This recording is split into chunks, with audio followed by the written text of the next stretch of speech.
O insensato, o que não usa a sua sensatez, a sua inteligência. O ressentimento mata o insensato. Aí acrescenta um outro princípio, e a inveja destrói o tolo. Então, outro assunto aqui, né? Inveja é coisa de tolo. Só os tolos têm inveja do que quer que seja, de quem quer que seja. Só quem é tolo é que tem inveja. Então, o ressentimento, então, pegando as palavras aqui do livro de Jó, ele não faz sentido, ele é ilógico, ele é irracional, ele é sem motivo, não vale o esforço, não vale. Né? Numa outra tradução das Escrituras, o versículo 2 que a gente lê está assim: ficar desgostoso e amargurado é loucura. Ficar desgostoso e amargurado é loucura, e é falta de juízo que leva à morte. Então, se você tem essa versão, eu queria que você marcasse aí falta de juízo. Se você não tem, anote na sua Bíblia essa frase, na sua anotação. O ressentimento é falta de juízo. Nesse texto não diz que não vale a pena, não diz que não, deixa isso para lá apenas, ou que não vale a pena estar assim, ou ficar assim. A Bíblia diz que é falta de juízo, né? Que não vale a pena também mesmo, né? Eu disse que não é só que não vale a pena, mas não vale a pena também. No livro de Eclesiastes, capítulo 7, versículo 9, você pode ler que é tolice alimentar o ódio. É tolice alimentar qualquer obra da carne. Qualquer fruto da carne. É uma bobagem você alimentar, você regar esse fruto, alimentar o ódio, alimentar a ira, alimentar a raiva, o desgosto, o ressentimento, não importa, não faz sentido. Por quê?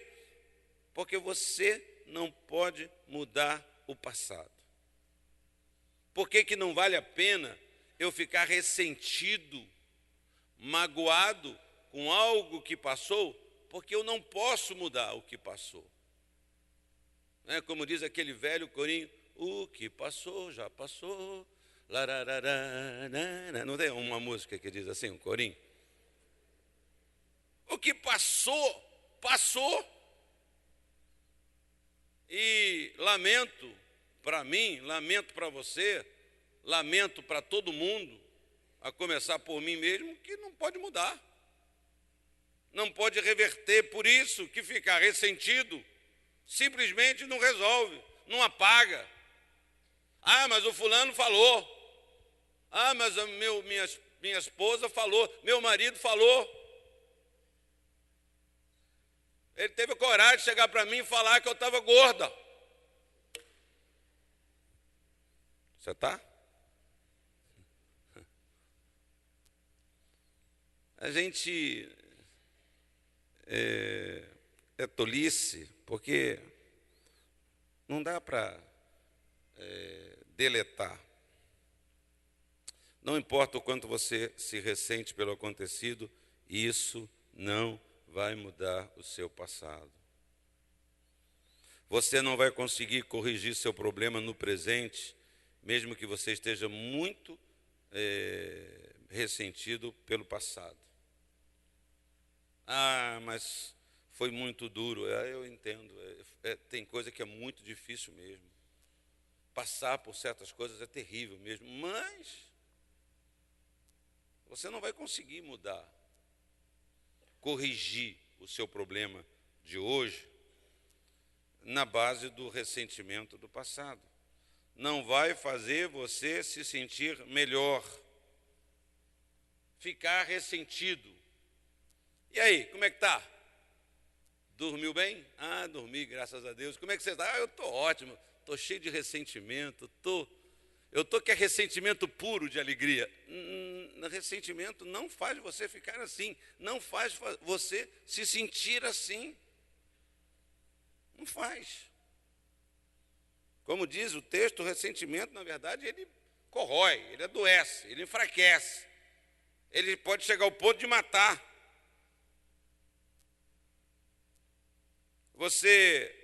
Alguém aqui, não precisa se expor, levantar a mão, só para você pensar, já fez alguma coisa tola ou estúpida porque você estava ressentido? Você já reagiu nessa base? Eu vou mostrar para ele. Eu vou mostrar para aquela pessoa, porque o que ela fez comigo, deixa comigo. Aí a gente faz uma coisa totalmente estúpida, me desculpe, idiota. Eu estou falando isso porque eu já fiz. E não fiz só uma vez. Fiz algumas vezes. Para depois fazer assim, mas meu Deus, onde que eu estou com a cabeça? Eu estou com a cabeça na ira. Eu estou com a cabeça na raiva. Eu estou com a cabeça no ressentimento. Você já fez? E você vai e faz uma coisa louca e se transforma num tolo. O que você consegue é se transformar num tolo. No Salmo 106, versículo 33, tem uma expressão que eu gosto nos termos da Bíblia Viva, que diz assim: muito zangado, agiu e falou sem pensar. Muito zangado, agiu e falou sem pensar. Quantos de nós já não agimos sem pensar, já não falamos sem pensar? Alguns até para depois se arrependerem, outros para viverem sem arrependimento, apenas com remorso do que fizeram e do que falaram. Muitas vezes nós fazemos isso, ficamos tão azedos e ressentidos. Dizemos coisas sem pensar naquilo que nós estamos falando, muitas das vezes para as pessoas que nós amamos de verdade, para as pessoas que nós, próximas a nós, mais próximas a nós, mais íntimas de nós, e nós agimos desta forma. Então, guarde esse primeiro ponto: o ressentimento é irracional. É irracional. Segunda coisa que eu quero lhe dizer nesta manhã, que está atrelado a essa primeira, é que o ressentimento é inútil. Fala para o irmão do lado: é inútil ficar ressentido. Inútil. É inútil. Não tem nada que aproveita. Nada. Mas pelo menos ele viu a minha cara. Nem viu. Nem notou. Se viu, nem acha que o problema é com ele. Não se liga. Não é? Eu vou fazer uma cara para o meu marido que ele vai ver quando ele entrar aqui.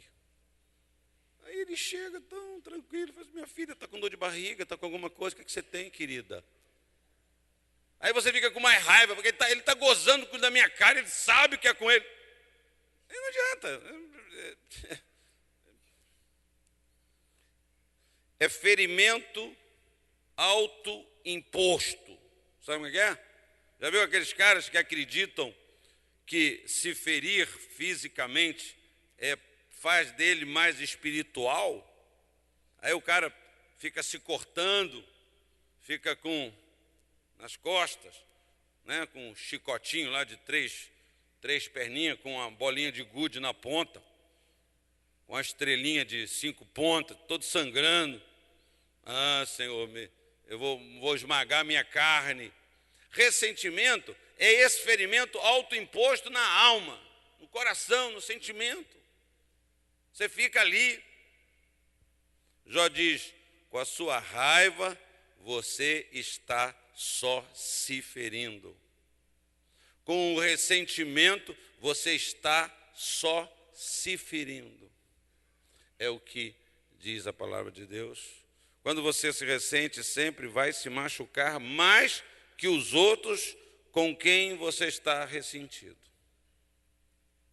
Sempre que você se ressente, você sempre vai se machucar mais do que com aquela pessoa que você está aborrecida, chateada, pelo que falou, pelo que pensou, pelo que fez, pelo que produziu em você esse sentimento. Ele pode estar totalmente o outro esquecido daquilo que aconteceu. Ressentimento, como meio de ferir alguém, é como apontar uma arma para você mesmo.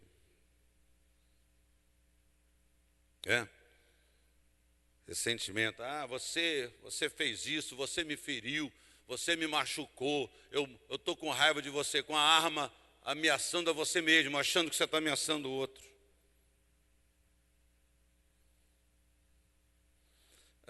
Essa é uma questão muito recorrente no casamento, né? Tem muita gente que tem um problema no casamento normal, um desencontro, uma discordância. E aí, naquela discussão, naquela cobrança, a mulher ou o marido traz um negócio lá de 1930. Nada a ver. Né? Não, mas quando você me namorava naquele dia, às tantas horas, em tal lugar, você estava com aquela roupa, meu Deus, como é que lembro de tudo isso? É porque a pessoa vem gravando aquela coisa na cabeça, vem se auto-machucando com aquilo, e aí numa hora assim, traz uma coisa que não tem nada a ver. Uma vez falando para casais, eu me atrevi a tentar ajudar as pessoas, os casais a brigarem, porque todo casal briga. Briga no desentendimento, né, irmão? O seu silêncio foi assustador. Ninguém concordou comigo com essa frase, pelo amor de Deus, hein? Mas eu estava dizendo, ora, quando você brigar com a sua esposa, quando você se desentender, focaliza naquele problema, não focaliza nela, não focaliza na pessoa, focaliza no problema. Também não traz coisa fora daquele assunto. Não, porque isso aqui, por que você não fez? Não, é porque a tua mãe, mas quem tem a mãe? Não tem nada a ver, a mãe está lá. Traz um assunto. Por quê? Porque aquilo está lá. Porque aquilo está lá, vivo. Então, até para brigar, a gente tem que aprender, né? A discordar, porque todo mundo não concorda com tudo. Né? Aí tem uma soma de coisas, de fatores que interferem. Então, guarde isso, sempre você vai ferir mais a você mesmo do que alguém ou outro. Enquanto você estiver fervendo, enquanto você estiver vomitando, descarregando, atirando com a sua língua, chateado, isso tudo se volta contra você. Isso tudo faz mal a você. Isso tudo altera a sua pressão arterial. Muitos permitem que pessoas do passado, pessoas que passaram pela sua vida, alguma coisa, ex-companheiro, ex-amigo, ex-marido, ex-esposa, pais, professores, que fizeram você se sentir mal, que fizeram você se sentir miserável, voltem desse passado para o presente e continue fazendo você um miserável. Fala para o irmão do lado, isso é tolice, irmão, isso é uma tolice, isso é uma coisa de tolo. Bispo, para o senhor é fácil o senhor falar, porque o senhor não sabe o que eu passei, você não sabe também o que eu passo, o que eu passei. Não é tolice, não. Eu entendo bem a dimensão daquilo que eu estou falando, porque eu tenho que lidar com isso na minha vida. Eu tenho que saber lidar. eu tenho que saber tratar. Não é ofender, não é ter um espírito antagônico a estas pessoas, não, mas é deixar elas no lugar. Não é? É como o outro que diz assim, não, a opinião dos outros não importa. Não importa a opinião dos outros. Eu ouvi uma frase de um pastor dizendo assim, não, fulano está falando mal de mim, fulano está criticando o meu carro, fulano está criticando a minha vida, mas fulano não paga minhas contas.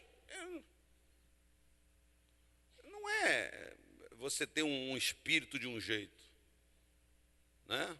O espírito do homem. Não é você, eu vou deletar de um jeito, com um sentimento, mas com um equilíbrio, com bom senso. Tá bom, fulano me fez mal e por isso é ex alguma coisa. Então deixa para lá. Não fica deixando esse fantasma voltar. Não fica deixando essa coisa voltar a roubar de você, porque isso é uma tolice. Qualquer coisa do passado não podem me ferir de novo. Aquilo que já me feriu num determinado momento, pronto. Agora hoje não pode me ferir novamente, a não ser que eu permita que isso aconteça. A não ser que eu permita. Então eu tenho que entender que ressentimento é uma coisa inútil. Então eu não vou viver nessa base. Fulano me causou um dano, fulano me produziu um mal. Não é que você vai ter amnésia da situação. Você simplesmente vai não ficar relembrando, não vai ficar trazendo aquele assunto novamente. Ressentimento não é só irracional, é, como estou dizendo agora, inútil. Como também não vale a pena. Não vale a pena. Para mim, o ressentimento é um tipo de suicídio emocional. Né? A gente vai se suicidando emocionalmente. Se você abrigar essas coisas, vai ser impossível você ter relacionamento sadio com qualquer pessoa. Você vai adotar uma postura de desconfiar de todo mundo.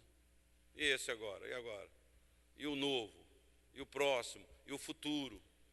Estou só esperando para ver onde é que vai ser a punhalada que o outro vai me dar. Como que alguém vai viver assim? Você vai se afastar, vai se afastar, vai se afastar. Não é uma tendência nossa, não, eu não quero mais saber. Daí frases de que todo homem é igual, toda igreja é igual, todo pastor é igual, todo advogado é igual. Todo advogado é safado, é ladrão. Estou falando isso porque eu sou formado em Direito. Não estou aqui ofendendo nenhum dos meus queridos irmãos que são advogados. Mas isso não é uma coisa recorrente. Alguém tem uma experiência negativa, ruim, então a gente vai se suicidando. Você nem eu fomos feitos para viver numa ilha. Onde é que está a nossa realização, queridos? Onde é que está a plenitude das coisas? É no nosso relacionamento com as pessoas, é nas amizades, não é na família. Ontem a gente fez uma festa para minha neta, ela completou 2 anos, e eu estava dizendo lá, poxa, da minha alegria de conhecer a minha neta. Eu estava lá dizendo assim, caramba, eu podia ter morrido. Eu tive um infarto, aí tudo que você sabe, passei por tudo que eu passei. Eu podia não ter conhecido ela. Não é? Ela podia ter nascido, ele está vendo o meu retratinho. Aqui, ó, seu vovô era tão... Todo mundo ia falar bem de mim, a Kátia. Todo mundo ia, olha, seu avô era maravilhoso, ele era tão bom, olha aqui o vovô. Poxa, mas eu posso pegá-la, eu posso beijá-la, eu posso ouvir a sua voz. Isso é uma coisa tão preciosa. Né? Para mim... o bolo, tudo, o mais importante é a presença dela. As pessoas, não é assim na sua vida, na nossa vida? Quantas vezes a gente busca um sucesso na vida e chega no sucesso se perguntando de que adianta, porque o casamento acabou. porque os filhos se perderam, não é verdade? E a pessoa está lá, cercada, entre aspas, de tudo que é bom, mas sem uma plenitude. Por quê? Porque a gente abriu mão dos relacionamentos das pessoas, e muitas das vezes a gente o fez por causa desse bendito problema que todos nós temos que lidar.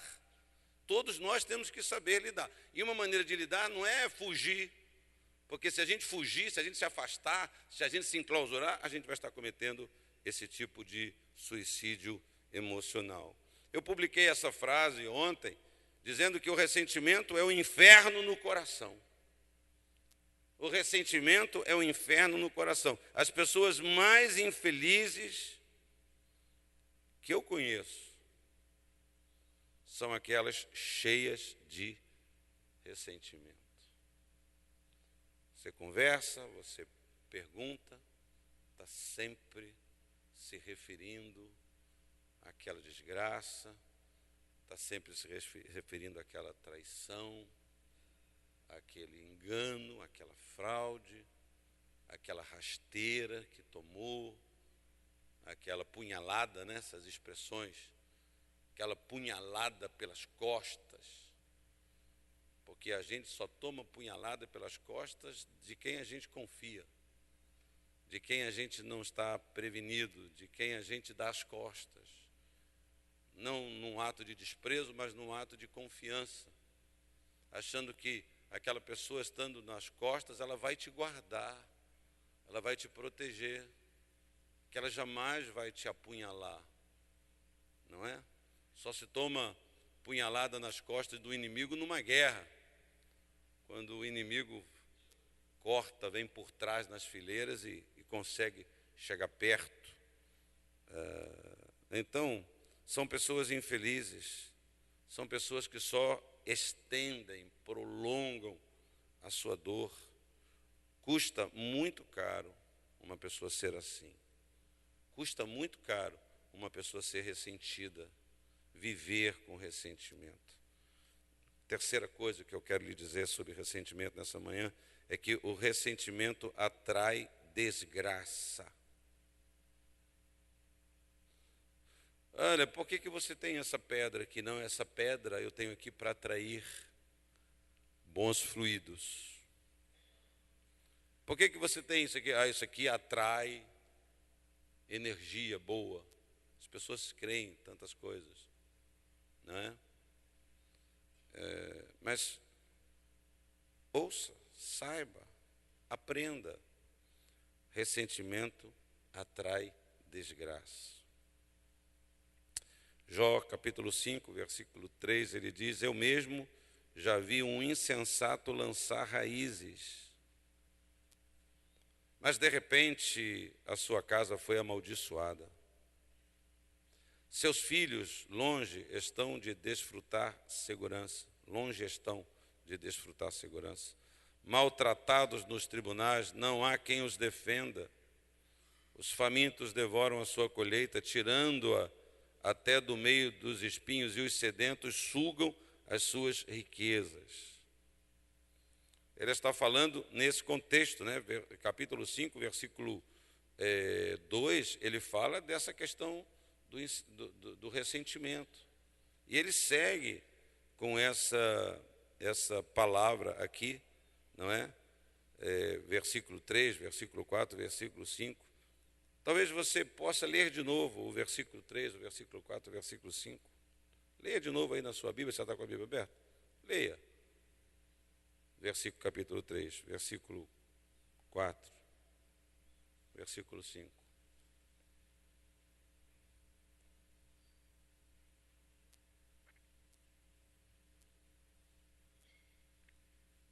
Leu? Está lendo? Pastor, se o senhor não me atrapalhar, eu vou conseguir ler. Eu pergunto para você que já leu, você quer isso para a sua vida aí? Você quer isso que o texto diz para a sua vida? Você quer isso para você? Seus filhos sofrem, seu trabalho é atingido, e os seus recursos desaparecem. É o resumo desses 3 versículos, é a antítese de tudo que a gente busca, né? O que a gente busca? A gente busca que Deus abençoe a nossa casa, os nossos filhos, o nosso trabalho. Então, esse assunto aí do ressentimento é um assunto que deve ter bastante atenção nossa. Nós não podemos nos permitir. Por quê? Porque ele atrai esse tipo de consequência, esse tipo de juízo sobre a nossa vida. 4, o ressentimento é doentio. Você pode ler lá no capítulo 21 do livro de Jó. Versículo 23, 24, 25. Alguns homens levam uma vida feliz. Taratará, morrem ricos. Você pode ler o texto todo. Aí ele termina assim: outros, ao contrário, nunca provaram um momento de felicidade e morrem com o coração cheio de amargura. Não é? Então, essa coisa de amargura, de ressentimento, né, rouba, é uma coisa que chega a ser uma patologia, uma doença, é uma coisa doentia, que rouba o que você tem de mais precioso, que é a própria vida. Então ele disse que, Jó disse, há alguns homens que levam uma vida feliz, e tudo vai bem, realizam os sonhos, morrem ricos, outros nunca provaram um momento de felicidade, morrem com o coração cheio de amargura. Você não pode ficar ressentido e feliz ao mesmo tempo. Ou você está feliz, ou você está ressentido com alguma coisa. E se você está ressentido, você está infeliz. Se você está ressentido, você está amargurado. Se você permanece guardando uma mágoa, estará apenas se ferindo. E se você ver uma pessoa se ferindo, se você vê uma pessoa se cortando, você vai dizer, meu Deus, aquela pessoa não está bem. Nós viajamos, estávamos eu, pastor Marco, Aurélio e a Cristina e a Cátia, e nós entramos numa lanchonete para tomar um café. E tinha uma senhora e um homem que parecia ser o filho dela. Os dois com um boneco de pelúcia, um coelho, um boneco de pelúcia. Os dois com um café na mesa e os dois olhando para o boneco. A mãe, a senhora,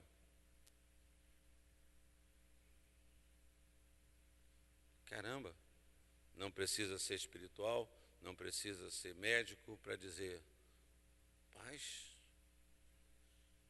eu tive que tomar café olhando para eles, para não ver se eles iam me atacar. A pessoa ressentida é uma pessoa que está se machucando. É doentio isso, porque você está se ferindo. É doentio.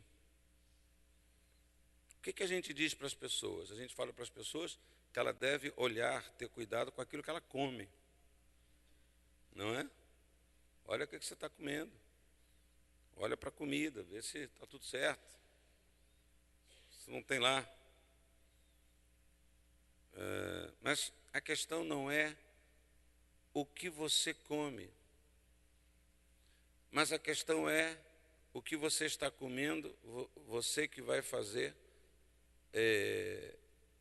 aquilo que você está comendo vai fazer a grande diferença na sua vida. Não é o que você come, mas o que você está comendo vai produzir o quê?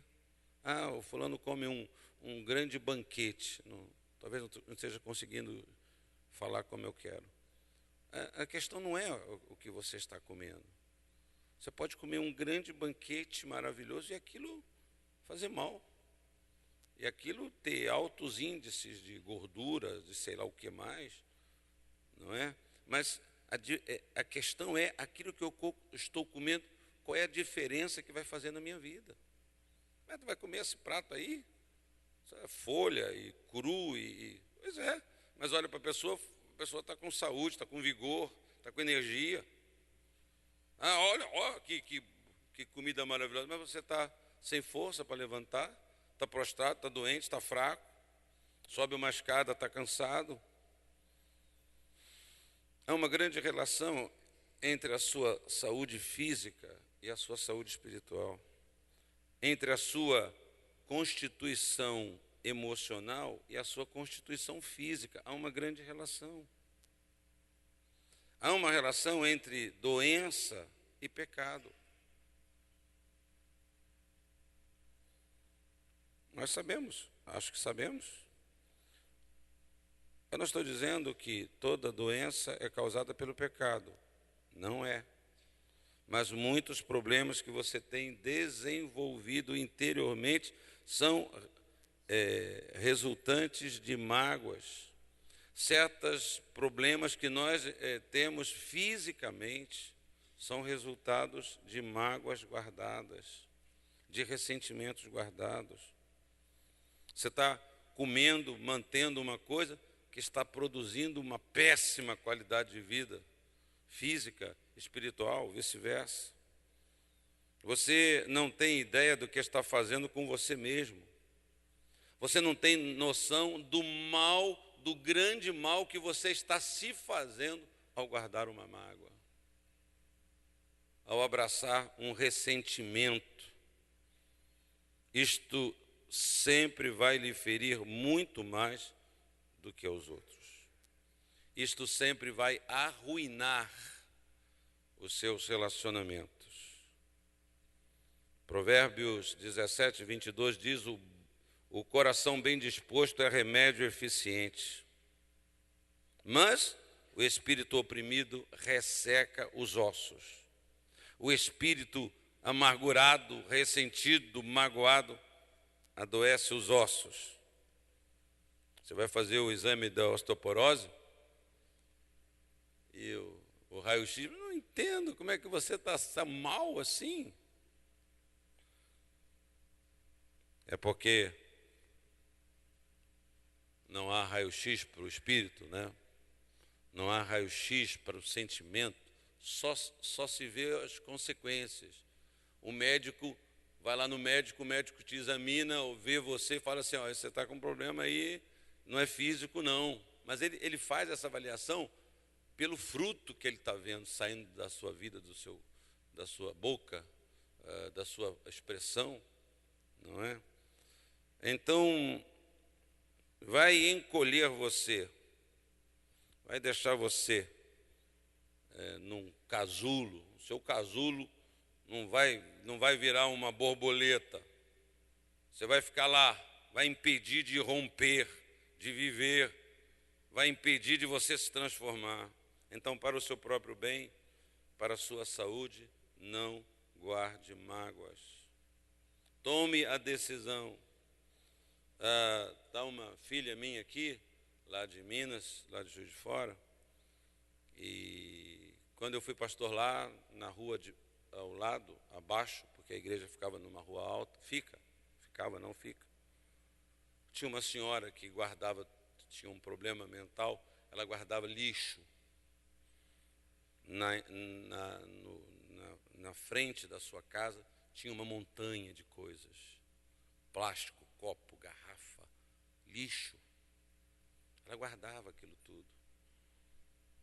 E o vizinho reclamava, tinha que ir lá a polícia tirar aquilo, porque dava bicho, dava rato. O pessoal reclamava. E ela guardava, catava, não vendia, não fazia nada, botava aquilo lá. Então, eu fiquei me lembrando dessa mulher e dessa experiência, pensando nesse assunto de mágoa. Quantos de nós, irmãos? Você já pensou que tragédia? Aí você cantando no coral, tão bem, cheio de mágoas. Já pensou que tragédia? Você pregando a palavra de Deus, você diante das pessoas, falando do amor de Deus, falando do perdão, cheio de mágoas no seu coração. Olha, eu digo, ninguém sobrevive, você não consegue sobreviver, você não consegue manter-se. Você vai cair, você vai tombar, você vai ficar para trás. Por quê? Porque a mágoa é um suicídio emocional. Porque o ressentimento só faz com que você se machuque a você mesmo. Por mais que você lance sobre o outro, sobre o ofensor, sobre aquele que te magoou, aquele que te ofendeu, aquele que não te amou, aquele que não te respeitou, por mais que você lance, isso tudo vai só atingir a você mesmo. Isso só vai pôr você a perder. Então, entenda essa verdade, não é? Que o ressentimento é uma coisa, é uma patologia, não é normal, não é bom, não tem nada de bom, não acrescenta nada, é totalmente inútil, totalmente. Não alivia, não serve nem como descarregar. Tem algumas pessoas que, de vez em quando, no Facebook, escrevem lá, fazem um desabafo, pronto, falei. Ei. Bom, legal, e aí? Se a pessoa que você estava pensando não leu, não adianta nada. Entende? A gente só se expõe. Os outros leem e falam assim, meu Deus, fulano está mal pra caramba. Pensei que fulano era de um... Não é? Domingo que vem, tomara que você volte a esse culto. A gente ainda não chegou nas atitudes, naquilo que produz cura, naquilo que ajuda a libertar, naquilo que traz saúde, naquilo que você precisa fazer efetivamente, que vai derrotar, que vai afastar, que vai tirar. Qual é o remédio bíblico que já está com você, que já está na sua vida, já está na sua capacidade, mas que você precisa enxergar como sendo uma atitude, uma decisão, uma palavra que vai produzir essa libertação. Talvez você me ouse assim, eu sei tudo isso que o senhor falou até agora, mas eu não consigo me livrar disso. Ô bispo, o senhor está enrolando muito aí, está chovendo no molhado. Eu já sei tudo isso. Estou me lembrando de um pastor que, os pastores sabem dessa história, brincam, que eu já contei isso aqui, inclusive, que é o pastor Rosélio, que eu fui lá na igreja para pregar e ele foi ordenar diáconos lá. E estávamos no escritório antes do culto começar e eu querendo falar com ele, Rosélio, você vai fazer assim, você chama o diácono. Escrevi uma coisa para ele falar, você chama o diácono, aí você faz assim, você ordena, você que vai ordenar. Depois, se você quiser, porque o bispo está aqui, você me chama, eu faço uma oração pelo... tá bom. Aí quando eu estou explicando, não, ô bispo, isso tudo eu sei, eu quero saber o final. Eu quero saber o final. Presta atenção. Não, eu quero saber o final. Tá bom. Aí fomos para a ordenação. 5, 4, ele fez tudo errado. Tudo que eu falei, ele não mandou ajoelhar o cara, ele ordenou de pé, ele ordenou, depois ele fez uma coisa, ele ordenou primeiro os votos, depois, e eu em pé, ali, atrás, assim, de cabeça baixa, dizendo, sangue de Jesus, me ajuda, Pai. Eu vou chamar o bispo para te ordenar. Eu ordenei um, ele ordenou outro. Fiz uma confusão danada. E no final do culto fui falar com ele. Rapaz, mas você... tinha outros pastores, os pastores ficaram brincando. Ele falou para mim assim, também o senhor ficou me gorando lá atrás? Eu ainda fui culpado por ficar ali, assim. Eu sei que você pode estar pensando assim, ô bispo, fala logo aí. Eu quero saber o final. Mas é importante você entender o final, a cura. É preciso que você vá tomando consciência que você não pode seguir desse jeito. Você precisa ter a percepção que muitas das vezes a gente não tem. Não é? Que a gente não tem. Ou que a gente tem, mas não se importa. Não, está morrendo, deixa morrer. Não é? Como o homem que exortou o alcoólatra, bêbado, falou assim: rapaz, você está se matando aos poucos. Ele falou: quem disse que eu quero me matar de uma vez só? Eu quero morrer aos poucos mesmo. Às vezes a gente é exortado e não compreende, não entende. Mas que o Espírito Santo te ajude. Que a palavra de Deus, que é a verdade, possa amparar o seu coração. Que você, com muita facilidade, possa ler o livro de Jó essa semana, dentro da sua leitura bíblica. Quando chegar domingo que vem aqui pela manhã, você já leu o livro de Jó todo. E tenho certeza que Deus vai falar bastante ao seu coração. Vamos orar? Curve a sua cabeça, feche os seus olhos. Pai amado, eu tenho te pedido graça e sabedoria a despeito das minhas limitações e imperfeições, para pregar e tratar esse assunto com todos os meus irmãos aqui, Pai. E o Senhor nos dê a todos coragem, porque em alguns casos nós nos sentimos muito expostos.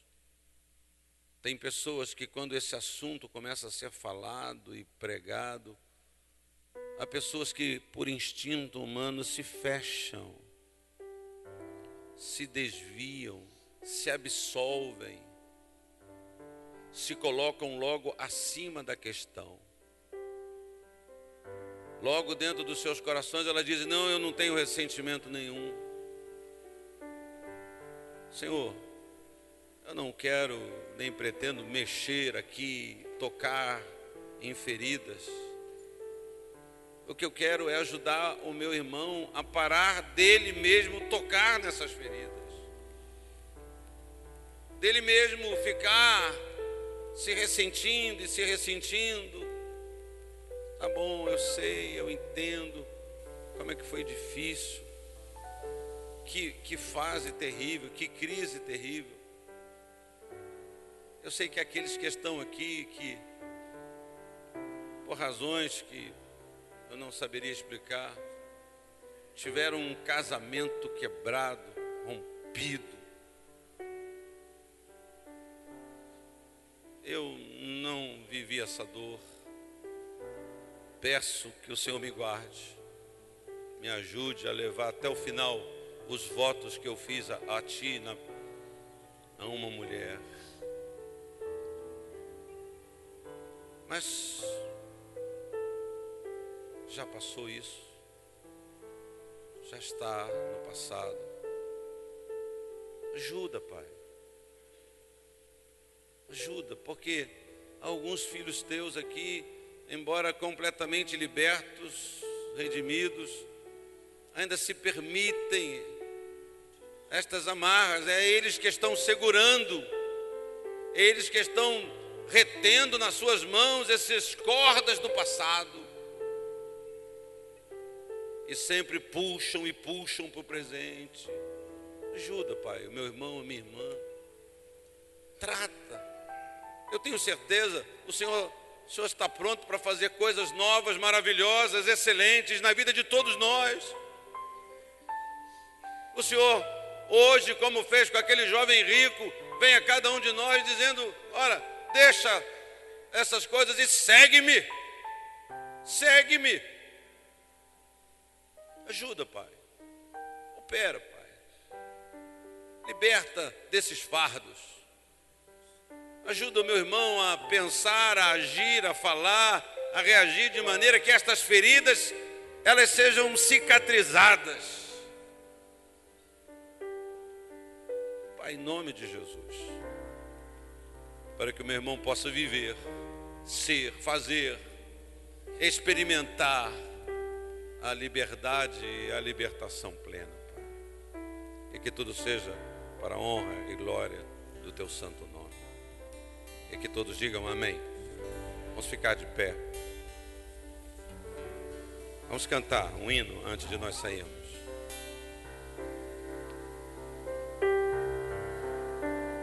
Senhor, eu não sou nada diante do teu poder, Nem merecedor, nem merecedor do teu o imenso amor. Através do teu Filho tenho livre acesso a ti, que me fez chegar aos teus pés e humilhar diante de ti. Senhor, eu não sou nada diante do teu poder, nem merecedor do teu imenso amor.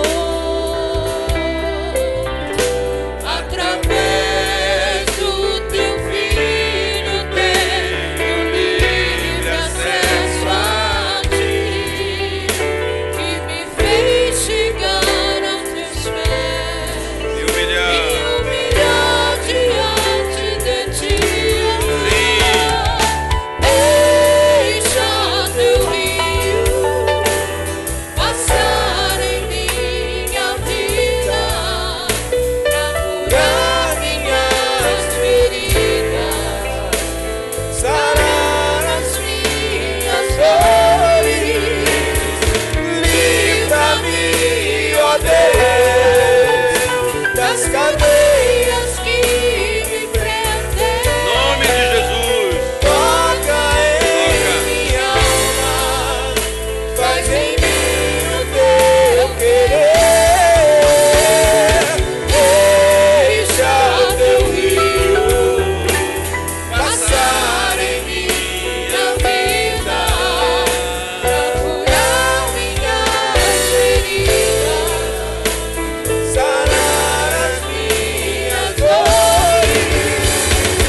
Livra-me, ó Deus, das cadeias que me prendem. Amém.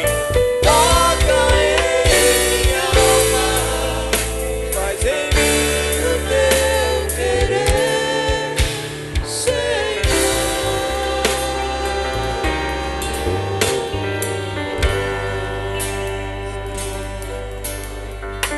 E que todo o povo de Deus diga amém. Pastor Edinho, vem cá fazer uma oração, dirigir uma palavra à igreja e orar, nos despedindo. Pastor Edinho, pastor da igreja lá em Olinda, especificamente no bairro de Casa Caiada, tá lá trabalhando, lutando. A nossa igreja está envolvida lá, temos apoiado a igreja, temos ajudado lá a igreja, no que se refere ao aluguel lá do espaço. Deus tem abençoado, a igreja tem crescido. E o pastor Edinho está aqui no Rio, veio visitar o seu pai, teve um pequeno problema de saúde e aproveitou para estar conosco aqui. Pastor Edinho. Pega suas mãos, querido. Espírito Santo, nós te louvamos nessa manhã. Obrigado por tratar do nosso coração. Nós estamos vivendo tempos em que estás falando muito do exterior, em ter, em conquistar, mas o Senhor tem um olhar muito especial para o nosso coração. E quantos de nós nessa manhã recebemos essa palavra, porque é o teu Espírito quem prescruta a nossa alma, o nosso coração. E cada palavra aqui é uma gota de remédio para o nosso coração. Creio que pessoas aqui estão se diagnosticando e entendendo. E em nome de Jesus, no próximo domingo de manhã, nós profetizamos um domingo de cura para a nossa alma. E é o que interessa para o Senhor. Que o Senhor esteja abençoando essa igreja cada vez mais. Obrigado pelo carinho, pelo apoio. Que a tua graça e o teu amor estejam nos acompanhando. Nos dá um bom retorno para casa. e que à noite estejamos aqui para ouvir a Tua voz, sentir a Tua presença e prestarmos um culto racional ao Senhor. Tudo isso nós te agradecemos em nome do Pai, do Filho e do Espírito Santo, e que a igreja do Senhor diga amém, meus amados. Deus te abençoe em nome de Jesus.